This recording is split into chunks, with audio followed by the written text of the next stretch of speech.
کیا آپ جانتے ہیں اللہ نے دنیا کو کیوں پیدا کیا؟ اور اللہ نے حضرت عیسیٰ علیہ السلام کی قوم کو سور کیوں بنا دیا؟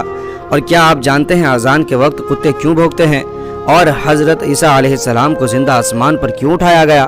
اور کیا آپ جانتے ہیں اللہ نے مکی کو کیوں پیدا کیا؟ اور اللہ نے دنیا میں کتنے نبی کو بھیجا؟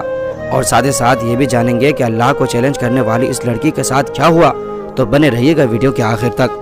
نمبر 7، تو اللہ نے دنیا کو 6 دن میں پیدا کیا، اور اللہ نے ہر ایک چیز کو کسی نہ کسی مقصد سے پیدا کیا ہے، اور دنیا کو اللہ نے اپنی ربوبیت، اپنی وحدانیت اور اپنی تجلی کے شاہکار کو دکھانے کے لیے پیدا کیا ہے۔ پھر ضرورت پڑی ایسی مخلوق کی جو اللہ کی بنائی ہوئی چیزوں میں غور و فکر کر کے اللہ پر ایمان لائے، تو اللہ نے انسانوں کو پیدا کر کے دنیا میں آزمائش کے لیے بھیج دیا، اور انسانوں کی ہدایت کے لیے وقتاً فوقتاً اپنے نبیوں اور رسولوں کو بھیجتا رہا، اور اپنی قدرت کی نشانیاں دکھاتا رہا۔ ہر ایک چیز، یہ چاند، تارے، سورج، آسمان و زمین، یہاں تک کہ انسان خود اللہ کی قدرت کی نشانیاں ہے۔ تو ایک مرتبہ کمنٹ میں اللہ اکبر ضرور لکھیں۔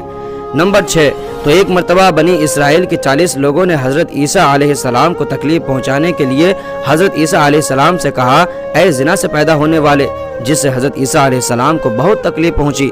یہ ہر کوئی جانتا ہے کہ حضرت عیسیٰ علیہ السلام بنا باپ کے پیدا ہوئے تھے، اور اس کی گواہی آپ نے ماں کے گود میں ہی بول کر سب کو دے دی تھی، مگر آپ سے بغض رکھنے والے اپنی اس حرکت سے باز نہیں آئے، اور ایک مرتبہ انہوں نے آپ کو زنا سے پیدا ہونے والا کہہ دیا، تو اللہ کا ان پر عذاب نازل ہو گیا، اور وہ سب کے سب سور بن گئے، کیونکہ سور سے زیادہ حرام اور ناپاک جانور کوئی نہیں ہے۔ جو اللہ کے نبی کو تکلیف دیتا ہے، اللہ اس کے ساتھ ایسا ہی کرتا ہے۔ کیا آپ جانتے ہیں حضرت عیسیٰ علیہ السلام کی امی کا نام کیا ہے؟ کمنٹ کر کے ضرور بتائیں۔ نمبر 5، تو کتا وہ جانور ہے جو حضرت آدم علیہ السلام کے ناف کے مٹی اور شیطان کی تھوک سے بنا ہے، اسی وجہ سے کتا شیطان کو دیکھ سکتا ہے۔ تو ہمارے نبی فرماتے ہیں کہ جب اذان ہوتی ہے تو شیطان اذان کی آواز سن کر بھاگنے لگتے ہیں، تو جب شیطان بھاگتے ہیں تو کتے ان کو دیکھ کر بھونکتے ہیں اور روتے ہیں، تو اسی وجہ سے کتے اذان کے وقت روتے ہیں۔ نمبر 4، جب حضرت عیسیٰ علیہ السلام نے اپنی نبوت کا اعلان یہودیوں کے سامنے کیا تو یہودی آپ کے دشمن ہو گئے۔ وہ لوگ آپس میں کہنے لگے کہ ہم نے اپنی کتاب توریت میں پڑھا ہے کہ ایک نبی آئے گا جو ہمارے دین کو ختم کر دے گا، اس لیے یہودی آپ کے دشمن ہو گئے۔ وہ لوگ ڈرنے لگے کہ ہمارا دین کہیں ختم نہ ہو جائے، اور صرف 12 یا 19 لوگ آپ پر ایمان لائے، اور ان یہودیوں نے آپ کو قتل کرنے کا منصوبہ بنا لیا، اور تیتیانوس نامی انسان کو آپ کے مکان پر قتل کرنے کے لیے بھیجا۔ اتنے میں حضرت جبرائیل علیہ السلام کو اللہ نے حضرت عیسیٰ علیہ السلام کے پاس بھیجا، اور حضرت جبرائیل علیہ السلام نے حضرت عیسیٰ علیہ السلام کو آسمان پر اٹھا لیا۔ تیتیانوس جب مکان سے باہر نہیں نکلا تو یہودی جب مکان کے اندر گئے تو اللہ نے تیتیانوس کو حضرت عیسیٰ علیہ السلام کی شکل کا بنا دیا، اور اس کی زبان بند ہو گئی، اور یہودیوں نے تیتیانوس کو حضرت عیسیٰ سمجھ کر سولی پہ چڑھا دیا۔ نمبر 3، تو ایک مرتبہ حضرت آدم علیہ السلام نے اللہ سے دعا کی کہ اے میرے رب مجھے ایک طاقتور لڑکا عطا کر، تو اللہ نے حضرت آدم علیہ السلام کو ایک لڑکا عطا کیا جس کا نام قیام تھا، جو کہ پورے قبیلے کی حفاظت کرتا تھا۔ وقت گزرنے کے ساتھ ساتھ اس کے اندر تکبر آ گیا، اور تکبر کی وجہ سے خود کو سب سے عظیم اور اعلیٰ سمجھنے لگا، اور وہ یہ مانتا تھا کہ میں جس چیز کو چاہوں توڑ سکتا ہوں، مجھ سے طاقتور اس دنیا میں کوئی نہیں ہے۔ جب حضرت آدم علیہ السلام نے اس کی یہ بات سنی تو اللہ سے دعا کی کہ اے میرے رب میرا یہ بیٹا تکبر کرتا ہے، غرور کرتا ہے، تو ایسی چیز کو پیدا کر جو اس کو یہ بتا دے کہ اس کی کوئی اوقات نہیں ہے۔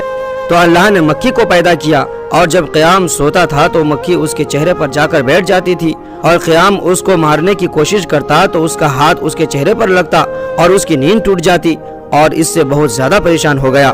تو حضرت آدم علیہ السلام نے قیام سے کہا، تو اتنا طاقتور ہونے کے بعد بھی تو اس مکھی کا کچھ نہیں بگاڑ سکتا، تو سوچ جس نے اس دنیا کے ہر ایک چیز کو پہنایا ہے اور تجھے تیری اوقات بتانے کے لیے اس مکھی کو پیدا کیا، وہ کتنا طاقتور ہوگا۔ تو قیام نے تکبر سے توبہ کر لی۔ نمبر 2، تو نبی ان کو کہتے ہیں جن پر اللہ کی وحی آتی ہے، یعنی جن کے پاس اللہ کا پیغام لے کر حضرت جبرائیل علیہ السلام آتے ہیں، یا اللہ ان سے ڈائریکٹ بات کرتا ہے۔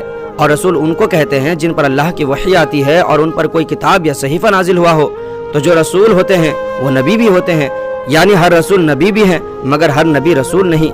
تو اللہ نے کم و بیش 1,24,000 انبیاء کرام دنیا میں بھیجا، جن میں سے 313 یا 315 رسول ہیں، جن میں سے پہلے نبی حضرت آدم علیہ السلام ہے، اور آخری نبی ہمارے نبی حضرت محمد صلی اللہ علیہ وسلم ہے۔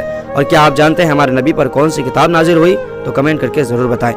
نمبر 1، اس ویڈیو میں یہ لڑکی اللہ کو چیلنج کرتے ہوئے بولتی ہے کہ اے رب اگر تو سچ میں ہے تو مجھے کوئی پروف دے، تو اتنے میں آسمان سے زوردار بجلی کڑکتی ہے،